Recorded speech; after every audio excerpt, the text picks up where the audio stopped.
hatimu, cintaku.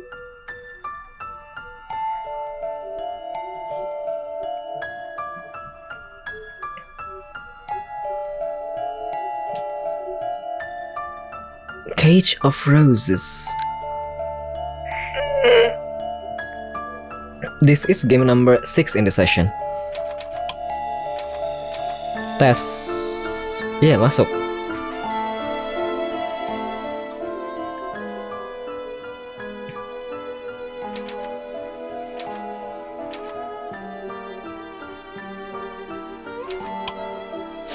This is game number 6 in the session. This is Cage of Roses, a demo from Top Hat Studio. What am I going to say? Top Hat Studio reached out via email and actually provided a key for me to play. But the genre of this is probably like LGBTQ. They have no nudity or sexual content patch in this one, so this is like safe to be played on the stream ya. If you guys interested, feel free to type !G or game di chatroom. Thank you. Kalau nyawa siangnya nggak masuk tadi. Nggak kedengeran kah? Aku kedengeran. Action Kiwi.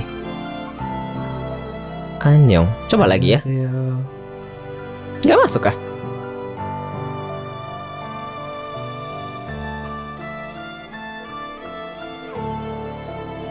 Enggak, berarti ini saya emang lag. Oh? Annyeonghaseyo. Ada kok di speaker. Ada apa dengan inetnya, Kak? Oh, hah. Maksudnya kedengeran?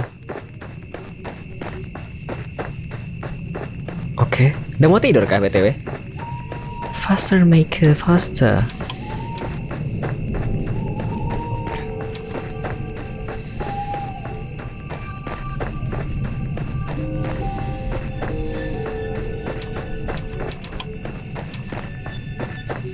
Pagi palingan nanggung. Oke, makasih. I'm probably going to play this one until 5:15 or 5:20 ya. It's currently 4:38, so I'm probably going to play this one for like 40-ish minutes ya. It was through sheer force of will that she was able to keep going, and that alone for all her strength. Even as make her run, staggering brilliantly through the fog, she was but a young woman, slender and while very short, quite accustomed to exerting herself. Okay.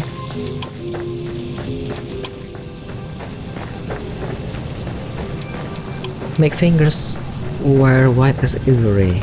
Okay. Makes lung meanwhile straying from the agonizing effort of running. Never before had she known that the act of merely existing could be so exhausting. Okay. Why? Meike, please, you need to hurry. Quickly, Meike. Henny reached back to take hold of Meike's hand, her coarse, short fingernails digging into Meike's palm. Henny was gripping so tightly it hurt, but Meike knew should she continue to tarry, she would be in the heart for far greater. Meike recalled how her father had looked back in their carriage, his eyes wide and his face unusually pale. Meike had never seen her father look so scared before. He was a tall, imposing figure of a man who was accustomed to issuing orders, not receiving them. Okay. Meike had thought that her father immovable, much like the oak tree which shielded her family's mausoleum. Okay. But Meike had learned that even her father had weaknesses. She had once thought her father a force of nature, quite impossible to argue with or to get better of, but this supposition had been turned on its head in a mere handful of minutes. Okay.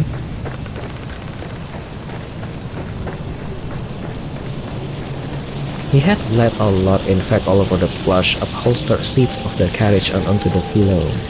His fine clothes had been stained black with the stuff, and the air had stunk of it, sharp and tiny. Tinny?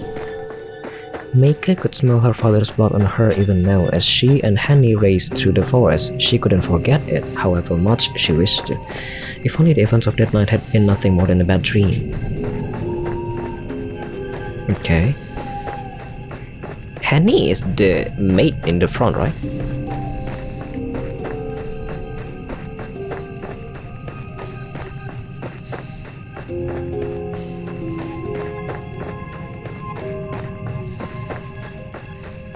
Their shadowy pursuers were beginning to close in on them. Meika couldn't outrun them no matter how she tried. She was flagging, her heart hammering in her throat. What would happen when Meika was not so optimistic to hope for, and if they caught her? What would they do to Henny? Oh, okay. The thought was almost more than Meika could bear. It had been bad enough to lose her parents, but to lose Henny too? She had done nothing wrong. Henny was no lady, she was just a maid. Okay. Had Henny been traveling alone, she would have passed through the forest quite unscathed. It wasn't as though Henny had any valuables on her person that were worth the effort of pilfering. Henny! Meika appealed to her mate between sharp gusts of air which pierced her lungs as knitting needles might. Please let go, leave me be, I'm just slowing you down. No, Meika, I can't do that. But there aren't any buts, I won't leave you behind, that's not what friends do. Oh, okay. Okay. Meika wanted to run, really, she did, but her body had already begun to give in.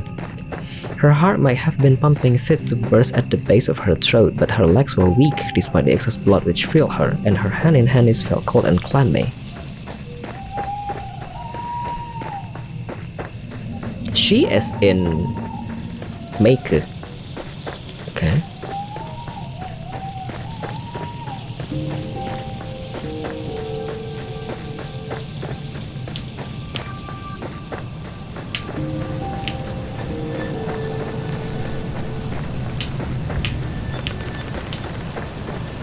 Meika did not much like this thought. Her family's mausoleum was a terrifying place full of sombre stone angel and spiderweb. It was quiet, but its quietude was not at all relaxing. Its quiet was the deep, fathomless silence of death. Meika didn't want to die. She knew not how she would continue to live on. With both her parents slaughtered before her very eyes, but she did not want to succumb as they had in this forest full of fog. Oh ya, barusan Bang Adli mention harusnya aman dimainin on stream. Berarti ada versi R18-nya kah? Ada, Wang. Aku tadi ngecek dulu. Mereka offer key untuk demo via email, tapi aku belum balas email banyak orang sejak 2 bulan terakhir. Di sini ada tulisannya, tadi aku ngecek dulu. Kan takutnya nanti genre begini ada sexual content dan nudity. Takut kan mau stream apa tidak? Terus baca di sini ada an optional with bonus sexual content. Jadi ada konten seksualnya kayaknya. Patch. Kayak di itch.io biasanya begitu. Kalau misalnya ada game-game visual novel yang dewasa.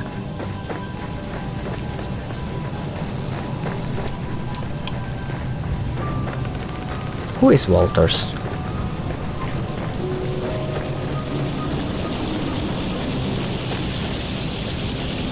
Like the guttering flame of a candle, the last of her energy had been expended. Ditunggu.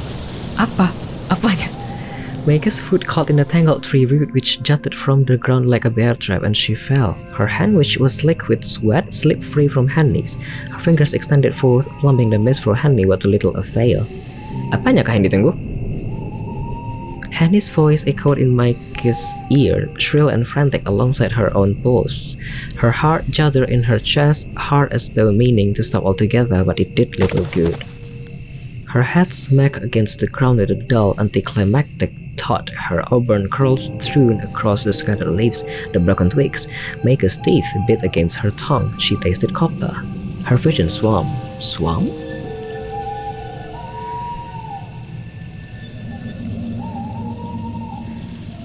Okay. The night that never ended. Ooh, okay. Wow. When Meika finally awoke, she was greeted by a dull, crushing pain that gripped her skull like a vise. A brackish taste akin to pond water filled her mouth, and with one hand clasped to her head, she coughed. Meika's body shuddered and her lungs burned. It took a minute before her coughing fit subsided, but once it did, Meika began to glance uneasily around her surroundings. She hoped that her immediate surroundings might shed some light upon her predicament, but her hopes were in vain. Meika did not recognize any of the geometry which engaged her thus. The floor upon which she was visiting, but why was shooting on the floor of all things, was made of stone, which felt hard and cold. The walls too were made of stone, as was the ceiling, which felt very far away. A wooden cot was pushed up close against one of the walls, but it was so steep in shadows Meika could scarcely make it out. There was a chamber pot lying by the cot, which upon closer inspection was empty, but its rim and sides were stained with cake on filth. A truly unpleasant odor exuded from the chamber pot, which made Meika's eyes sting. It was fortunate that she had no immediate desire to relieve herself, or she had no desire to use this commodity. A quick examination, though really it was more like a cell, showed Meika that save for the cot and the chamber pot, it was utterly desolate. Okay. There was no other furniture to be seen, no shelves, no cupboard, nor even a proper bed.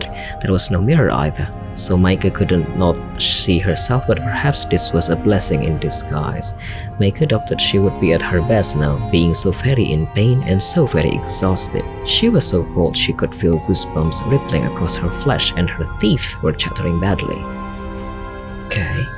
Meika wound her arms about her middle and shivered sadly. It was not only the chamber pot that stunk, the very air itself was rank, heavy, with the stench of unwashed body and general decay. This room reeked of death. Okay. What had happened to her? Meika could remember sitting alongside her mother and her father in their carriage as it bore them through the forest, and then... There, at this most pivotal of moments, her memories failed her. Meika could recall nothing else. Oh, she forgot about everything. Okay. Had her parents been there, they would have given her instructions. They always seemed to know what Meika ought to be doing at any given time, but they were not there, and neither was Henny. Henny's gone? Okay.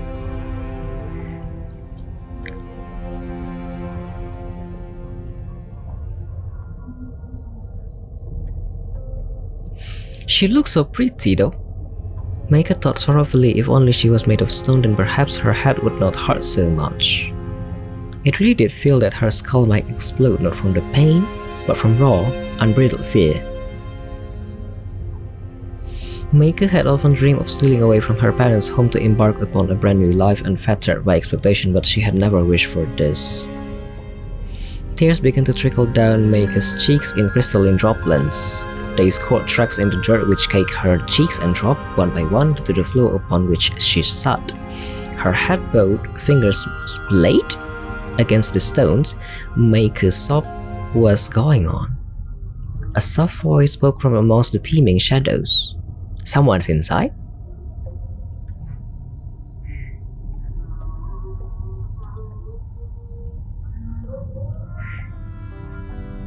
Oh, Henny's inside, okay.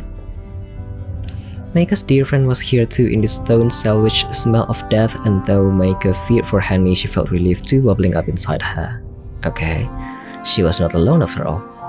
Henny? Meika crawled forth on her hands and knees, being too exhausted to stand and stare into the shadow. Henny, is that you? Meika? Henny replied after a pause, for the voice, though languorous. What does it mean? There came a rustle from the darkness, shifting clothes, perhaps a skirt, as Henny sobbed. A shaft of moonlight spilled through the singular barred window, hewn high into the wall of the cell, and finally Meika was afforded a view of her maid. Okay.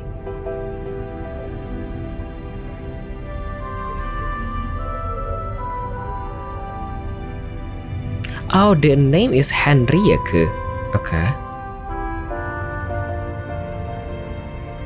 To be honest, the design of her character is so good though. Looks so... how to say, people who is in kingdom. Not grande. Those kind of royalty. Like really resemble how Your Highness type of character. And the maid is actually in yeah, that's that.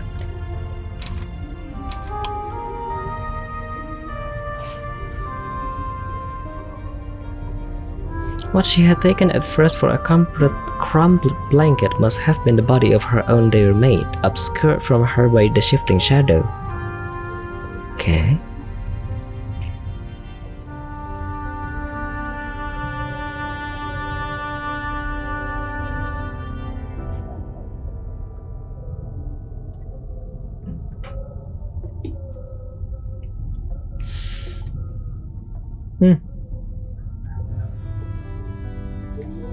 Hmm.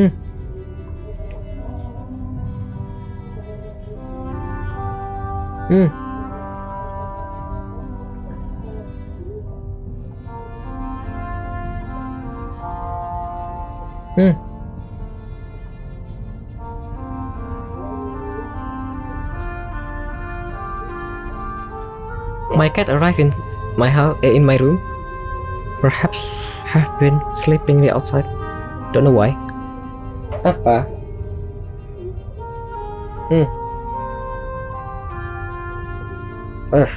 You smell like a dirt.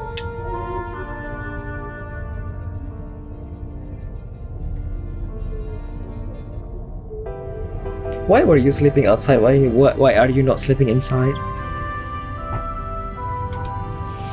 Henry looked an awful sight, but Maker knew she could hardly have been any better herself. Henry's hair might have been a mess, but at least she kept it short. There was not so very much of Henry's dark tresses to be worked into a state of disorder. Why are you sitting there?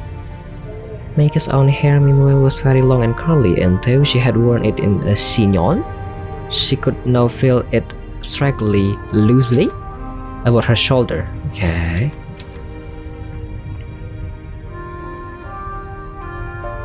Perhaps that was why Henny stared at Maker so once she had regained her own sense of equilibrium, as though she had seen a ghost. My god, Maker! Henny looked so alarmed, Maker felt almost ashamed. Maker was no stranger to shame, she felt it frequently. In fact, when she was with her mother, it rarely raised its ugly head in Henny's presence. Okay. Since Maker's girlhood, Henny had been her one staunch, steadfast companion. She was the only person Maker knew who took Maker for who she was rather than wishing often aloud to her face that she could be more appreciative, more amenable, more effusive, more like a lady and less like herself. Ooh, okay. Henny did not want Maker to be more, she only wanted Maker to be Maker. Did it mean that Maker did not look like Maker in that moment? But who else did she resemble if not herself? What had happened to her? Oh, look at your poor face!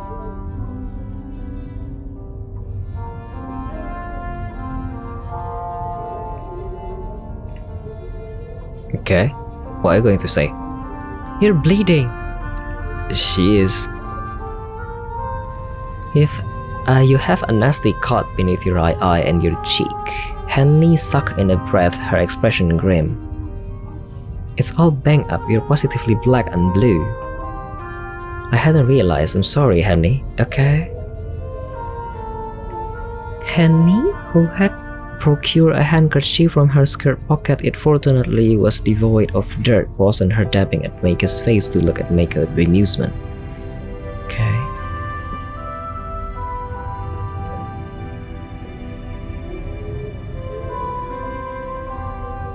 Ooh, okay.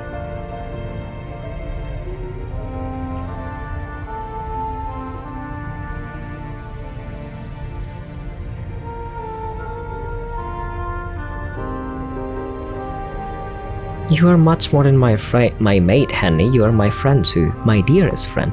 And I could very well say the same about you. That's why it hurt seeing you in such a frightful state. Ooh.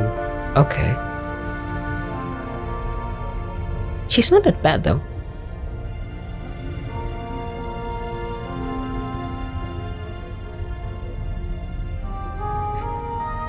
I mean, seeing the scratches on the cheek, it doesn't look that bad. All is good.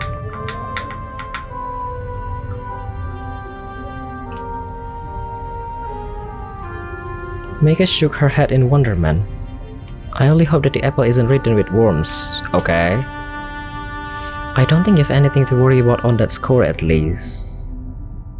Well, it's a relief. I suppose things could always be worse. Okay. Right, you are, that's the spirit. Okay? You are still alive and so am I, and we are together. That ought to count for something. Although... Henny finished wiping the worst of the congealed blood and dirt from Maker's cheek and then drew back, her soiled kerchief gripped tight in her hand. Her expression newly dour? I'm afraid that your parents may not have been so fortunate. Maker's heart leaped in her chest at the sombre announcement. What happened to them? Do you know what's going on? They used some word that I don't know how to pronounce actually. I recall that we were traveling to Augsburg to visit my fiancé, but as for how we came here... Maker closed her eyes in the hope of remembering something, but again, nothing came. Her mind remained stubbornly blank, as featureless as a snow-capped mountain, all flora blanketed in untrammeled whiteness. I'm afraid I'm drawing a blank. I cannot remember. Not a single thing? Perhaps no.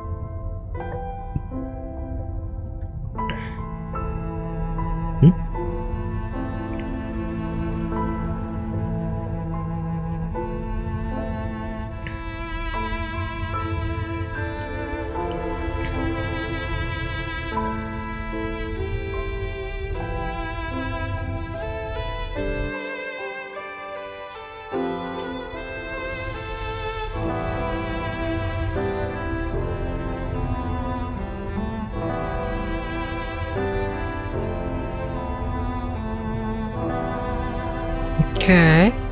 The writing is good though. How deep was the cut that Maker had sustained and how much has she bled? These two remain a mystery. Maker didn't know. There seemed much all of a sudden she was ignorant of. She felt so very unworldly she might as well have been a little girl again, and thus after she had successfully stolen the key to her family's mausoleum.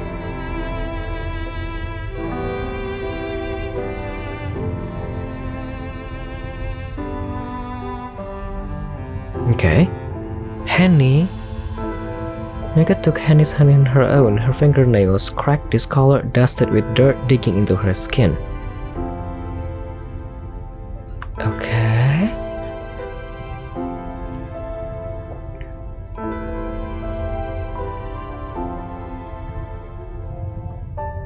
Are you going to just say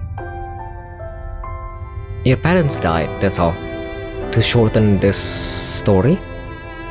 Promise you won't take against me for what I'm about to tell you. I've gone through a lot tonight already, and that would be the straw to break the camel's back. Okay. Okay. You have only ever sought to protect me. I have no better friend than you, not in all the world. Okay. And it's precisely because I want to protect you that I don't want to go into all this. I know it will upset you. Cries. It upsets me too. It's an upsetting situation all around.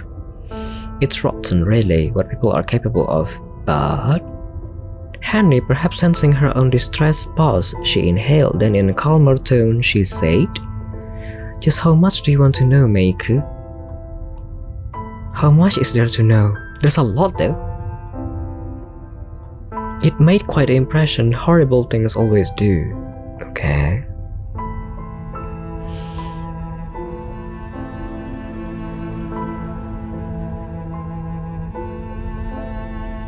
Give me an abridged account then, I've no need to hear everything.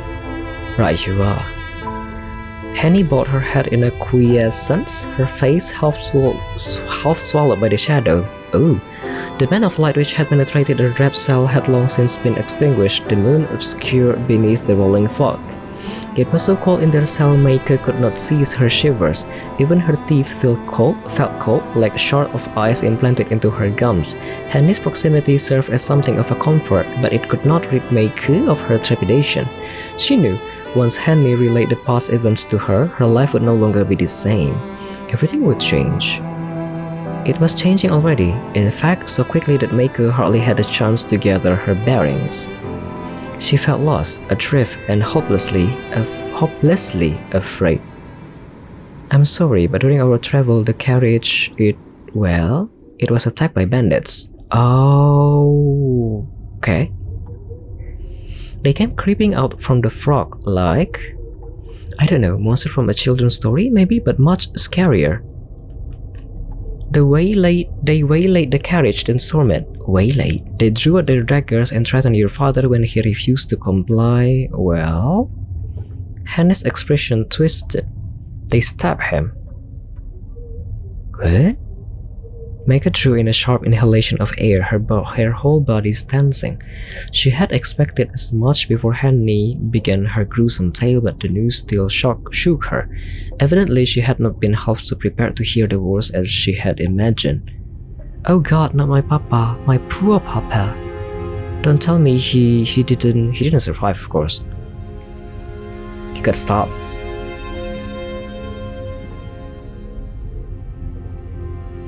His wound was a deep one and he died. Dad? My papa? Dad? Dead as a doornail, I'm afraid. Wow, dead as a doornail. I didn't hang around to see what had happened but, well, it happened so quick I don't think he suffered at least. And my mama, what of her? Don't tell me she's also... Okay.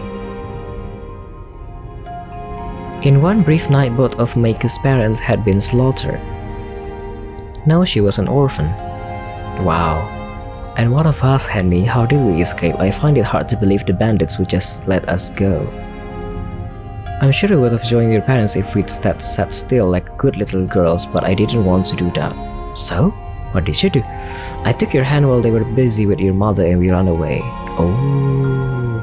We fled through the woods but the bandits took chase pretty darn quick. It was very dark and the fog was thick and I could hardly see what was happening. At one point you tripped and you fell, that's how you got that nasty cut on your poor forehead and I was dragged down with you. Okay. We lay there on the ground in the dirt while the bandits tramped about looking for us.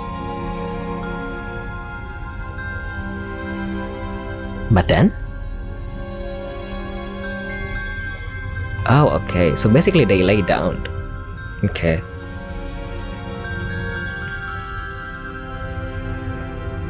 But they're in a cell though.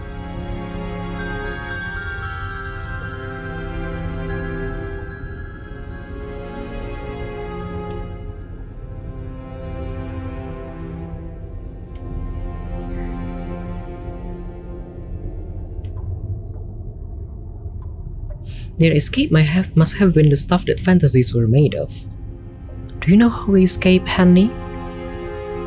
I know what my eyes saw, but if my eyes can be trusted or not, well... Okay. I think I have bumped my head myself, it was all so peculiar. At the time it seemed like a miracle. But looking back on it, that ain't the right word. Miracles suggest God and all his angels, but there was naught holy about this. It was a right proper mess, really, a total bloodbath.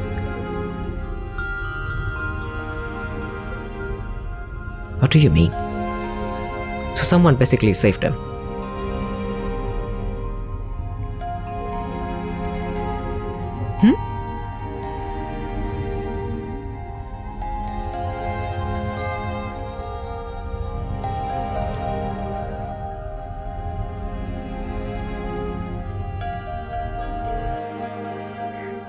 This figure? What figure?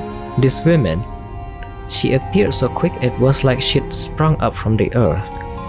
She wasn't very tall, I don't think she was, at least she was very skinny, but the way she looked... the way she moved...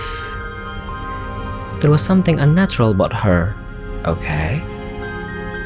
I didn't get a very good look at what happened next, but I saw her go after those bandits. Okay.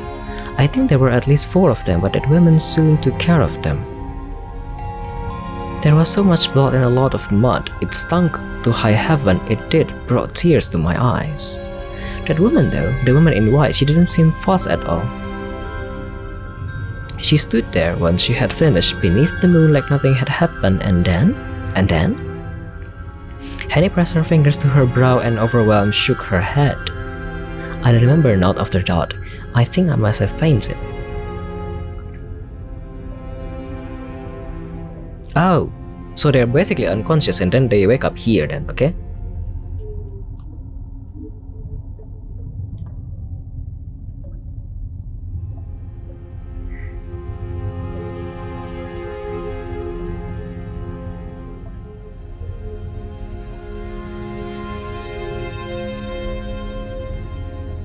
So...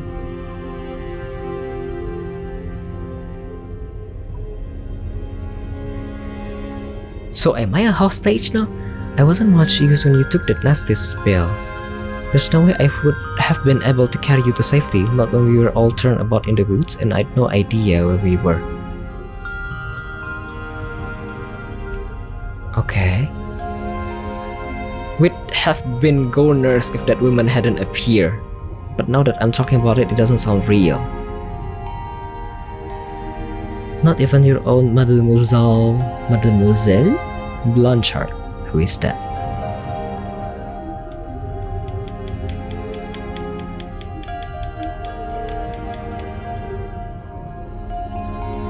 So when will we be able we are going to be able to see the Savior?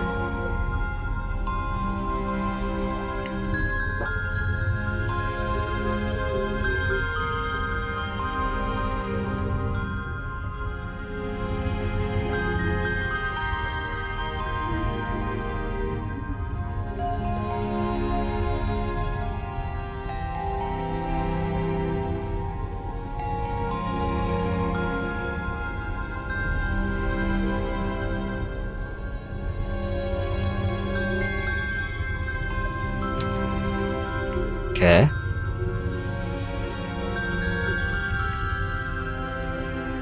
Wow, the sentence. The sentence. We must be thankful for small mercies. Yes, even if our lives were saved at my parents' expense. Correct. But, well.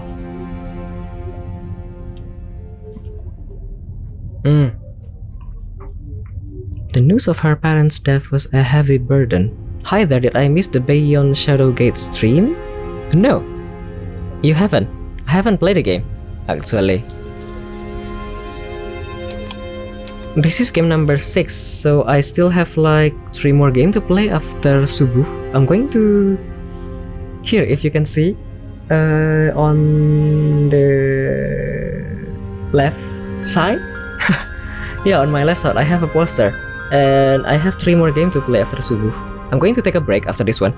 Probably like in 10 or 5 more minutes after playing this game. Then I'm going to play Beyond Shadowgate right after the break. I am a Muslim, so I have to do... Wee!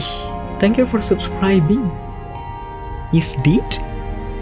Yeah, I have to do Subuh prayer as a Muslim, so I have to take a break. I can see it, I'm one of the developer. Ah yeah, welcome though. And you haven't missed it. I'm going to play it after Subuh, so probably like in 20 or 30-ish. The most. Gotta do some morning course too. That's that practically. The summary of what my plan after the break. It's currently 5:10 AM. So I'm probably going to continue my stream at 5:30. So in 20, I guess. Great, I'll try to join. Thanks for sharing our game with your fans. Thank you so much. My audiences are probably like lurker for now because they're probably like sleeping and resting. So they're probably just listening and watching quietly or just supporting indirectly, but that's all. Hopefully it's going to be good. Thank you though. Gotta continue the game, yeah?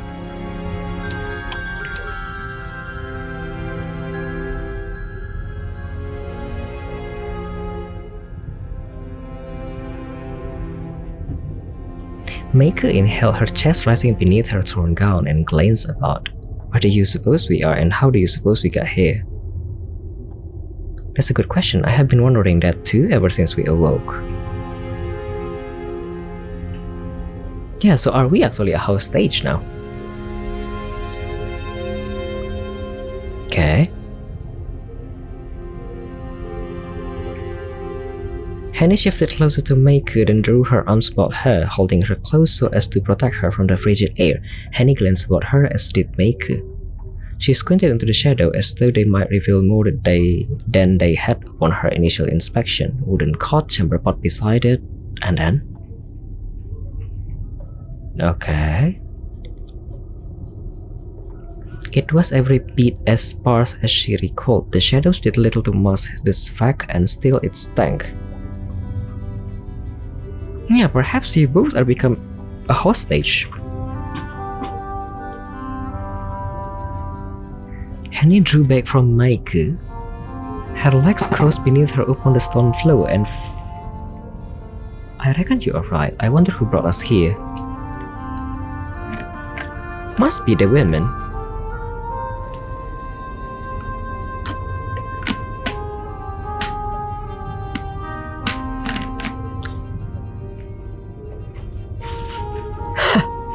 Okay.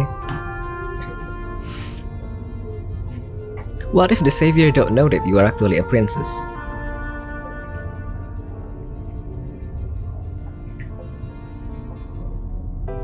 It's better than being dead at least, even if these lodgings are a mite uncomfortable. Wow, they call this lodging? Okay.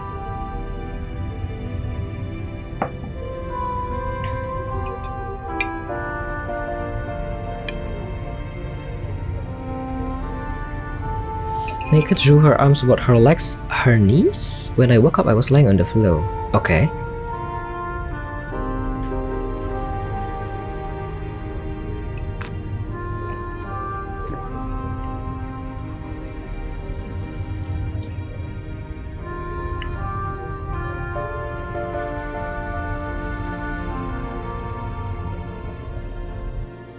Okay.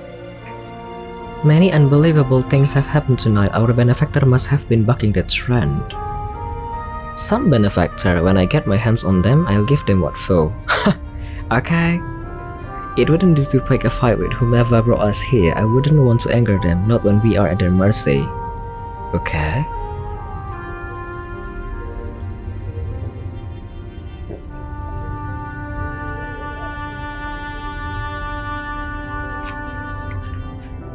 Wait.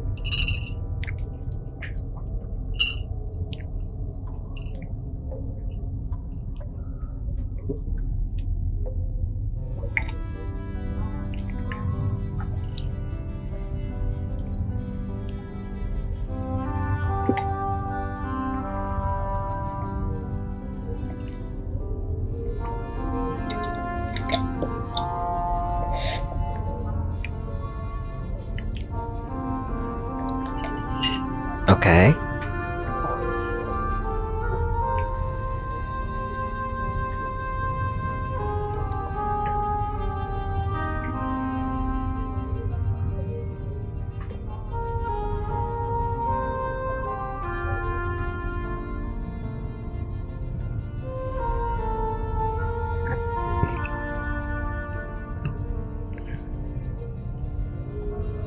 Henny rose to her feet so unsteadily and did a circuit of the cell. The shadows made it seem larger than it was, for they obscured the walls, but it did not take Henny many steps to canvass the full length of the dingy room. So, she pressed her fingertips to the wall, then her ear as though the stonework might whisper unto her their weaknesses, but her efforts were in vain. The walls held firm as did the steely slabs which crisscrossed the entrance.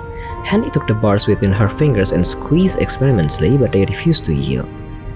Okay. The tip of her shoe collided with them, losing clots of dirt from her soles. But... Okay. I mean, it's a bar. It's a steel.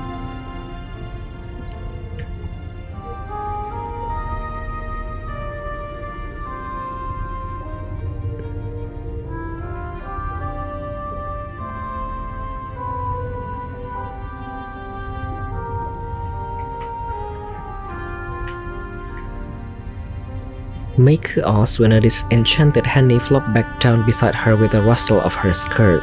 Did you uncover anything? Of course no. Enough all except that we are more trapped than I thought. I thought you might have come to the conclusion. Yes. God. Henny kicked off her right shoe and began to massage her feet, which had begun to throb. This is a rum situation. I wonder what we are to do. Okay. I don't think there is much we can do other than wait. I suppose you are right. I can't say I like the thought of that though. We are sitting ducks here. I feel we ought to be taking some kind of action. Okay. Henny looked about the cell once more, then sighed. But on drawing a blank here, I can't think of anything we could do. What will you do? Perhaps wait? I'm sorry for being so hopeless. I meant to look after you, but I'm a total loss. You don't have to.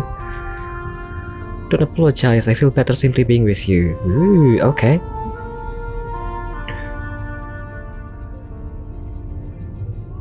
You are a real use. We thought you had been an unconscionable mess weeping on the floor. We can't be having that. It breaks my heart to see you cry. Okay. Self-flagellate. Okay. Touché.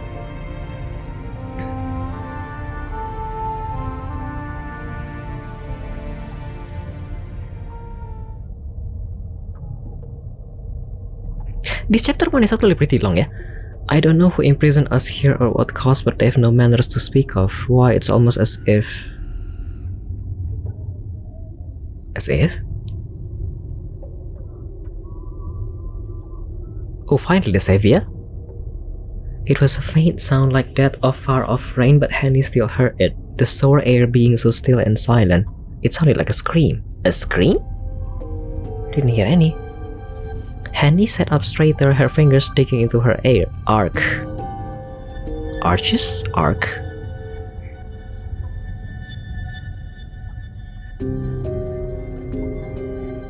So this is the savior? No?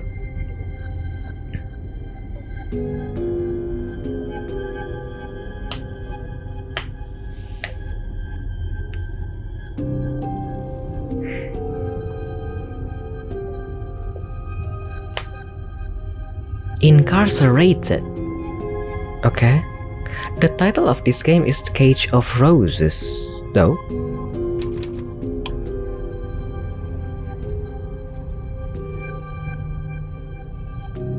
All she could do was sit there, her legs pressed to her chest like a fitful young girl as she murmured, more for her own benefit than Henny's. It was the wind, that's all it is. It's the wind. It's nothing to worry about, it's nothing, really. Okay, everything will be fine. With no obvious way of escape and very little to do, Maker and Henny had no choice but to idle their time away. They sat upon the stone floor together. They could, Maker suppose, have sat upon the wooden cot, but it did not seem sturdy enough for the both of them, with their legs folded primly like two little girls conducting a make-believe tea party. Henny had at first balked at the thought of her mistress sitting on the floor like a plebeian, but Maker's dress was already so dirty it scarce mattered. The two women did not, however, abandon themselves to inertia. Henny knew they had to do something to take their minds off their ghastly predicament. Fortunately, Henny was not empty-handed. What do you have? She had in her pocket, alongside the kerchief she had used to wipe Maker's cheek, a pack of cards. A card? They're going to play card? For want of a better way to use their time, Henny proposed to make a game of Joker, which she soon accepted. Henny got a deck, then dealt out the cards, her motion deaf despite her trembling. Both Henny and Maker were familiar with card games. They often played rounds to pass the hours, there being precious few amusement that ladies of Maker's calibre were permitted to do. Were it not for Henny and her games, Maker feared she would have lost her mind from fright. The two women played several rounds, examining their decks and dispensing of cards. The game did not require a great degree of tactical thinking, but it helped alleviate some of Maker's concern. It could not, alas, alleviate the cold, but Maker had been shivering for so long she had almost grown accustomed to it. Oh. She had been in the dunk, miserable cell for so long she could scarcely remember how it even felt to be warm. Had her journey to Augsburg continued unimpeded, she would now be sitting by the fire in Walter Gerhardt's living room, or else tucked up in one of his many guest bedrooms with a warming pan at her feet. Both Augsburg and Walter Gerhardt seemed very far away to Maker now, though, being confined thus in a prison cell. How long has she been sitting with Henny on the floor, shivering? Maker did not know. She could not tell. She had lost all conception of time and its passing. It had become nebulous to her, unformed and unfixed. All Maker really knew in her infinite ignorance was that the night seemed hopelessly long, she hopelessly small and insignificant. There was no clock in Maker's cell and neither she or Henny carried timepieces upon them. The only means Maker had of tracking the advancement of the hour was the sliver of sky she could see beyond the narrow window situated high above her head. She could recall that the sky had been dark upon her waking and it remained so now, 3 games of Joker later. Okay. The moon, which emerged from the fog at irregular intervals, shone its pallid light upon Maker's head and upon her hand of cards, lighting her Joker, and his white? Wrecked the screen. Ah, the Joker. Okay. Maker had never much cared for the Joker. His expression unnerved her. Okay.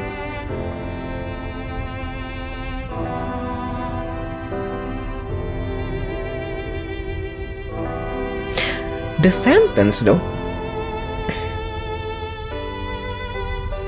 Every once in a while, as she played, Maker spared a few glances upward at the bare window. But this sentence symbolizing you, Maker, currently waiting for something that never come. Perhaps 1 hour had passed since the attack, or 2. It could have been an advanced hour of the night, or could have been by the same token the very, very early hours of the following morning. The calendar might have shifted already from one day to the next, but Maker was none the wiser. Maker could not believe, though, when she tilted her head, that the sun had any intention of soon putting in an appearance. The darkness which abounded within her cell was too complete for it, the cards in her hands almost inscrutable without the aid of the moon's light. Maker could not hear either the telltale twittering of birdsong which often announced the coming down. Oh, it's sunrise already. Okay.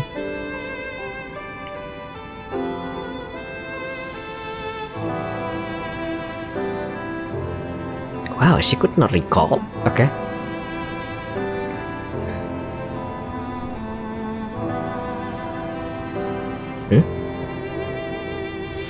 She would arise at odd hours at 1 or 2 or 3, her head full of thoughts, and often she found it hard to sleep again. When this occurred, Maker would rise from bed to sit by her windowsill, her forehead, in the summer, pressed to the glass. That always helped cool her and her errant thoughts alongside it. Oh, how her mind raced.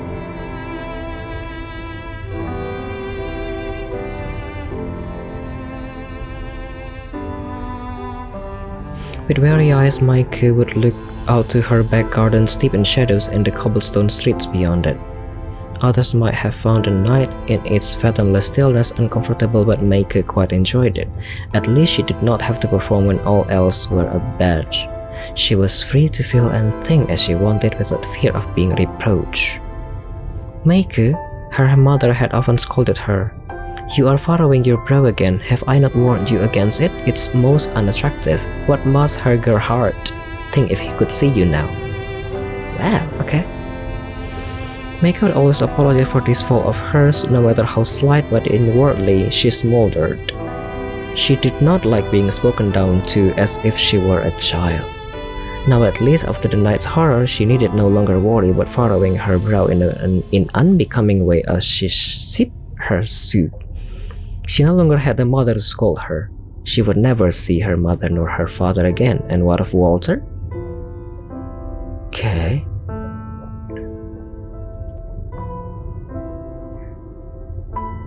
It's 5:25 already.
Maybe. Yeah, maybe.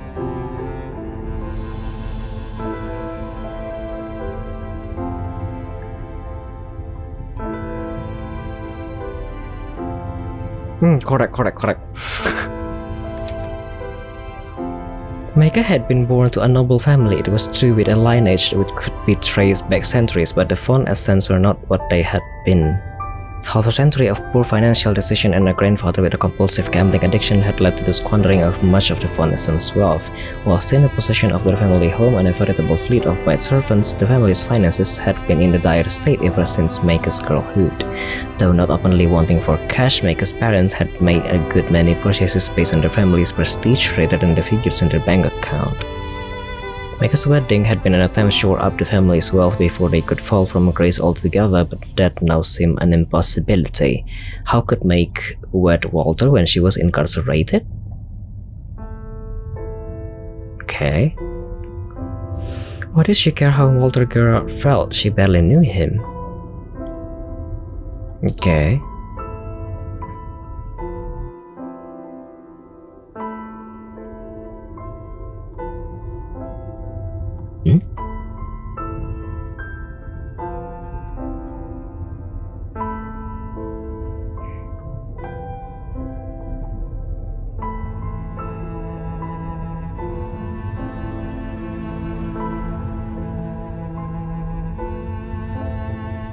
This is Walter?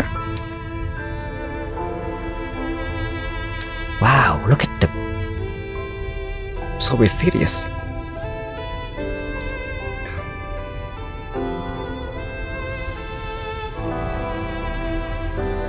That's all? We are not going to see... Ah, okay.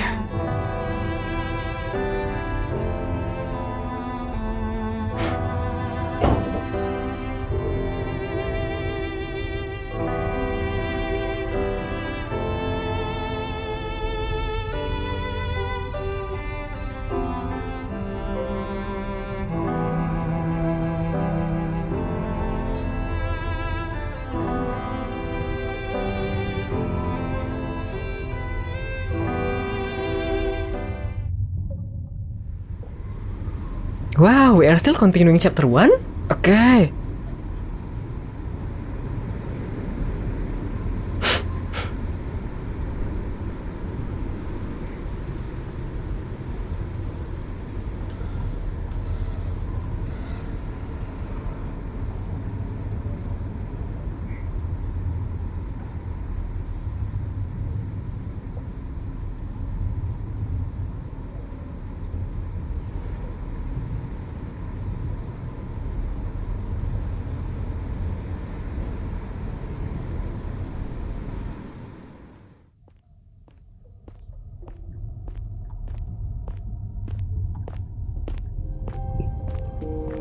Wow, finally.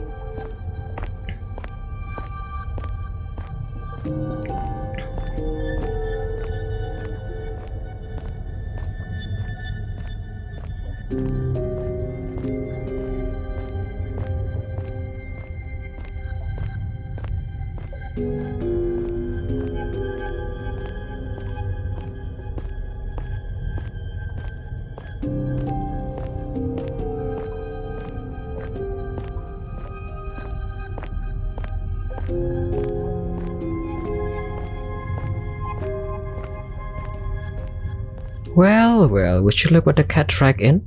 The voice that cut through Meika's musing was a proud, haughty one, the syllables polished to perfection like cut glass. The voice belonged quite obviously to a woman, and given her pronunciation, she must have been well bred. Perhaps the rescuer too was a lady, a fond such and such as Meika was from a family whose ancestral home was vast and old and grand enough to have its very own dungeon. Whereas most nobility used their subterranean storage spaces for wine cellar, this family seemed to prefer taking prisoner. The thought did not fill Meika with much confidence about her mysterious rescuer. Anxiously, she glanced up to meet the source of said voice, and when she did, oh! The owner of the voice, who now stood upon the opposite side of the cell's door, was not at all what Meika had imagined. She was shorter. who was dwarfed by her wealthier, significantly older fiancé and slender with it. Her cheekbones high, her neck not dissimilar to the stem of a flower.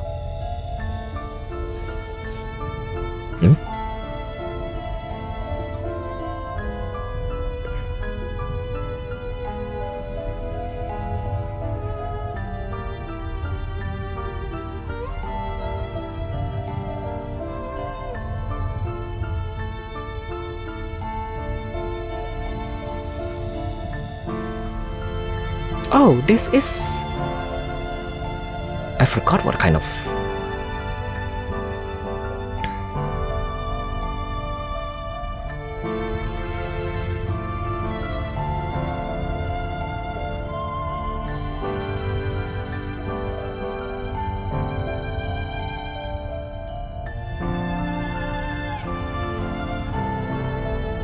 Okay.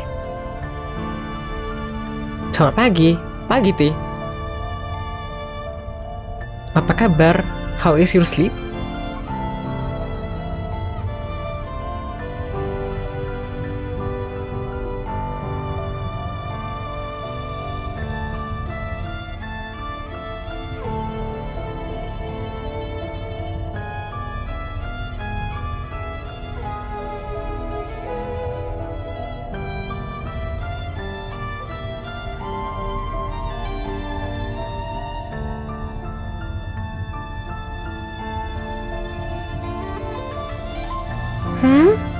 Okay.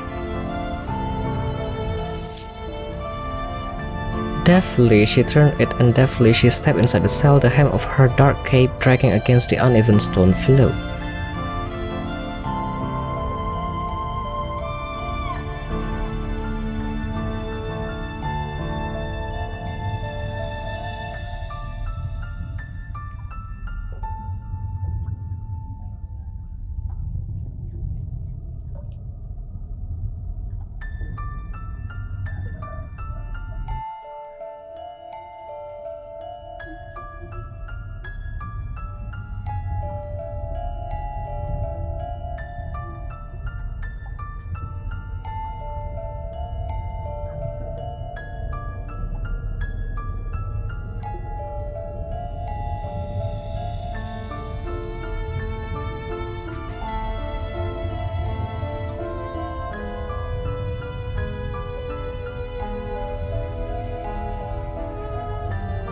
Magdalena, you may call me Lena. Lena?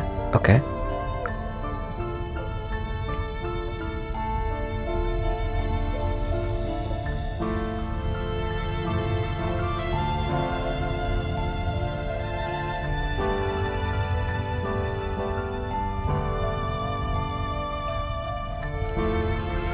Wanna pee?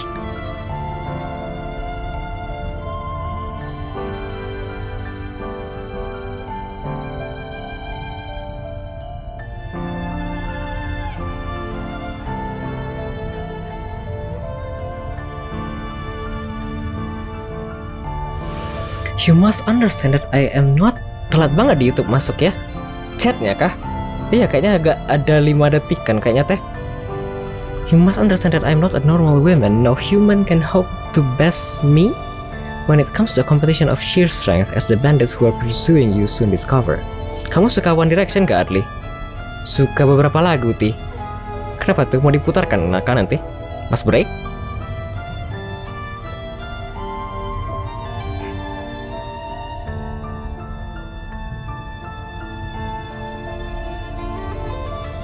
Liam Payne meninggal. Hah?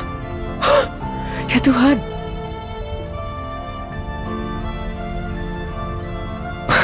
Nanti ku baca ya, Tia.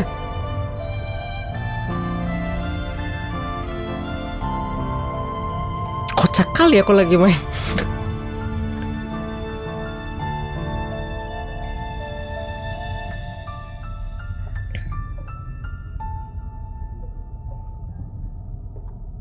Sekilas info sekali ya, asli kayak breaking news.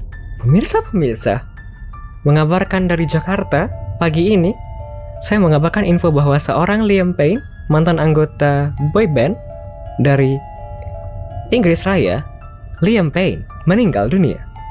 Kocak.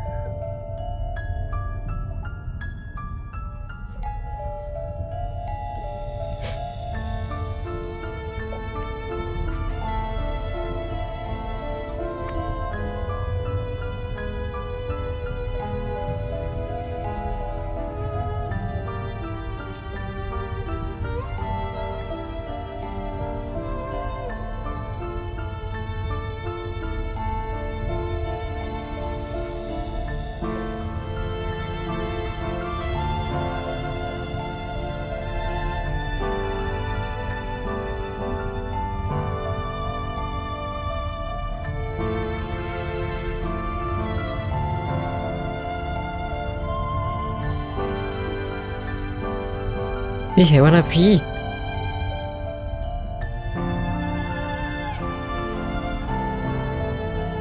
Oh, let me just save it here. Seems like it's going to be pretty long and I wanted to pee. No. Okay. Gonna take a break ya. It's currently 5:30 a.m. I gotta do morning core. Gotta prepare for something in the morning. Gotta sholat subuh too. So I'm probably going to play like 2 more games only ya after subuh. That is Beyond Shadow Gate and also what is that? The other one? SOS, Friend of Mineral Town. So probably see you later ya after subuh. Second ya.